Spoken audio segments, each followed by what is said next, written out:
तो आखिरकार जेनवी ने साइफर की सच्चाई दिखा दी है और इस सीजन के एंड गेम की पूरी तैयारी कर ली है। थोड़ी देर में हम उस बड़े साइफर रिवील से जुड़े हर क्लू के बारे में बात करेंगे।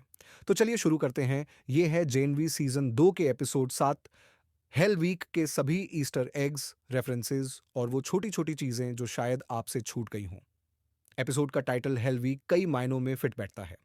एक तो थॉमस गोडल्किन अब कैंपस पर असली नरक बरपाने वाला है, और दूसरा, कॉलेज फ्रेटर्निटी में हेल वीक वो समय होता है जब नए मेंबर्स को खूब परेशान किया जाता है ताकि उन्हें क्लब में शामिल होने का एहसास मिले।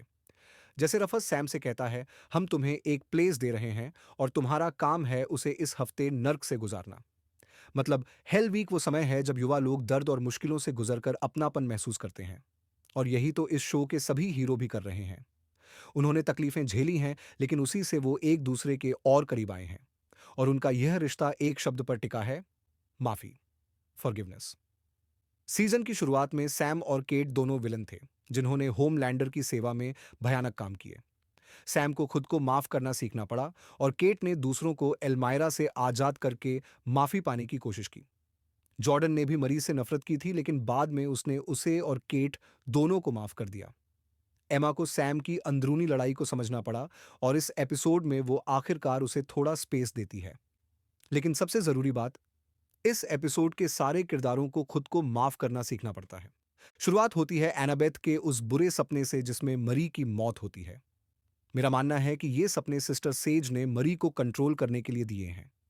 जब एनाबेथ गुस्से में जॉर्डन के कमरे में घुसती है, तो वो पहले अपने फीमेल फॉर्म में होती है, लेकिन डरते ही मेल फॉर्म में बदल जाती है। ये शायद एक डिफेंस रिस्पॉन्स है। जब उसे खतरा महसूस होता है, वो अपने मजबूत रूप में चली जाती है। जॉर्डन कहती है, गॉड डैम इट मरी, तुम फिर मुझे पीछे छोड़ गई। ये सीधे उस वक्त को रेफर करता है जब मरी ने एल्मायरा से भागते समय सबको पीछे छोड़ दिया था। एक और छोटा डिटेल, स्टैन एडगर अपने बंकर में ऐसी पेंटिंग लगाता है जिसमें ज्यादातर आसमान है, ताकि भूमिगत जगह में भी बाहर जैसा एहसास हो।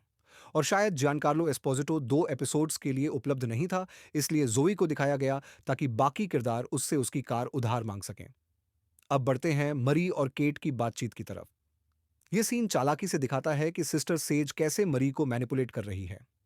केट जब मरी से कहती है कि मुझे ठीक कर दो, तो मरी झूठ बोलती है, मैंने कोशिश की थी लेकिन मैं नहीं कर पाई।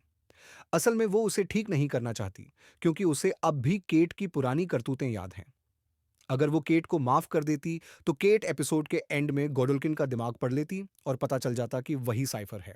केट कहती है कि वॉट ने उसे कंट्रोल किया, उसे ये यकीन दिलाकर कि वो बाकी सबसे बेहतर है।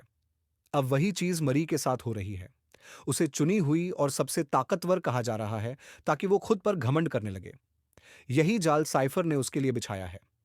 जॉर्डन और एनाबेथ बात करते हैं कि सैम बिग जंप करता है, यानी वो हल्क या सुपर बॉय की तरह उड़ नहीं सकता, लेकिन बहुत दूर छलांग लगा सकता है। एनाबेथ कहती है, मुझे नॉर्मल पसंद है, यानी उसे अपनी शक्तियां नहीं चाहिए। ये उसकी क्लोजेटेड पहचान का प्रतीक है। वो खुद से नफरत करती है क्योंकि वो अलग है। जॉर्डन ने भी अपने पावर छिपाए थे, लेकिन अब वो अपनी पहचान को अपनाती है। अब साइफर की बात करें।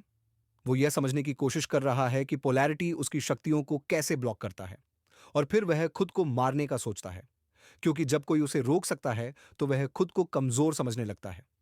वो कहता है, मरी ठीक वैसे ही लौटी जैसे सेज ने कहा था।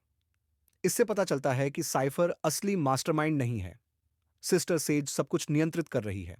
असल में सेज ही वो नई सदस्य है जिसने होमलैंडर के उदय की योजना बनाई थी। संभव है कि उसका मकसद मरी को इतना शक्तिशाली बनाना था कि वो होमलैंडर को मार सके। अब अगर सेज ने सब कुछ योजनाबद्ध किया, तो यह भी संभव है कि एनाबेथ को मरी की मौत के विजन भी सेज ने भेजे हों, ठीक वैसे ही जैसे वेडर ने एम्पायर स्ट्राइक्स बैक में लूक को दिखाया था।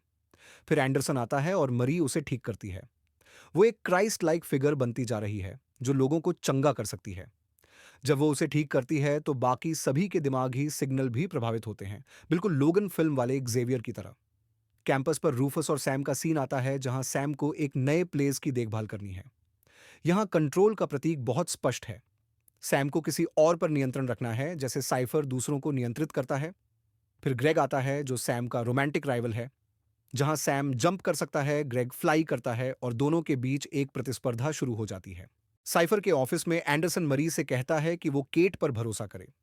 यहाँ एपिसोड का दूसरा थीम उभरता है, भरोसा, ट्रस्ट। फॉरगिवनेस की शुरुआत भरोसे से ही होती है। एंडरसन अपने बेटे एंड्रे की मौत के लिए खुद को दोष देता है। वो भी आत्मघृणा से जूझ रहा है और अब उसे भी खुद को माफ करना होगा। दूसरी तरफ सैम और ग्रेग के बीच झगड़ा बढ़ता है और एमा सैम को कहती है, तुम वैसे ही रहो जैसे हो, वही तुम हो। ये सीन दिखाता है कि उसे अब खुद को स्वीकार करना सीखना होगा। अनाबेथ मरी से कहती है कि उसने उनके माता पिता की मौत का विजन देखा था, लेकिन बताया नहीं, क्योंकि खुद से नफरत थी।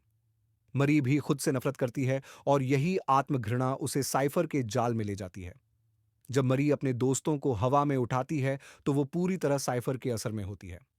अब वो वही गलती कर रही है जो केट ने पहले की थी, दोस्तों को बचाने के नाम पर उन पर शक्ति का इस्तेमाल। साइफर की लैब में वह हथियारों को देखता है, जो प्रतीक है कि वो सूपे लोगों को हथियार समझता है, न कि इंसान। साइफर और पोलैरिटी की लड़ाई दो स्तरों पर चलती है, एक शारीरिक और एक मानसिक। मरी को वो बिना पावर के भी सिर्फ बातों से नियंत्रित कर रहा है। फिर हमें डग का किरदार दिखता है, असल में साइफर का होस्ट। वो कहता है, दर्द चला गया, ठीक वैसे ही जैसे पोलैरिटी ने कहा था। इससे शक होता है कि साइफर का पूरा मकसद मरी को इस्तेमाल करना था, ताकि वो अपने असली शरीर को ठीक करा सके। जब गुडोल्किन अब आजाद है, वो कॉलेज कैंपस पर मौत बरसाने के लिए तैयार है और अब शायद इतना शक्तिशाली है कि होमलैंडर को भी नियंत्रित कर सके। अब यह साफ है कि साइफर असल में डग था और गोडल्किन उसके दिमाग पर नियंत्रण रख रहा था। उसका नाम भी साइफर इसलिए रखा गया, यानी ऐसा प्रतीक जिसका मतलब कुछ और हो। साइफर का कोई पेन रेस्पॉन्स नहीं था, क्योंकि दर्द डग को महसूस हो रहा था। वो हमेशा अपने जले हुए शरीर की देखभाल करता था, ताकि बाद में ठीक हो सके।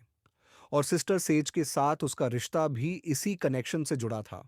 दोनों एक दूसरे से गहराई से जुड़े हुए थे। आखिर में ये पता चलता है कि गोदल्किन असल में वही बर्न्ड मैन था जो शुरुआत से सब कंट्रोल कर रहा था। साइफर बस उसकी कठपुतली था। और बस दोस्तों, यही था जेन वी सीजन 2 का एपिसोड 7, हेल वीक। अगर आपको ये वीडियो पसंद आया हो तो एक लाइक जरूर करना, क्योंकि हर लाइक हमें ऐसे ही डीप और डिटेल्ड ब्रेकडाउन्स लाने की ताकत देता है।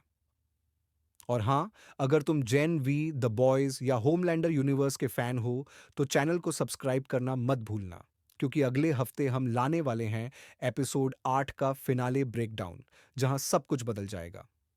मिलते हैं अगले वीडियो में, तब तक के लिए स्टे सुपर और स्टे ह्यूमन।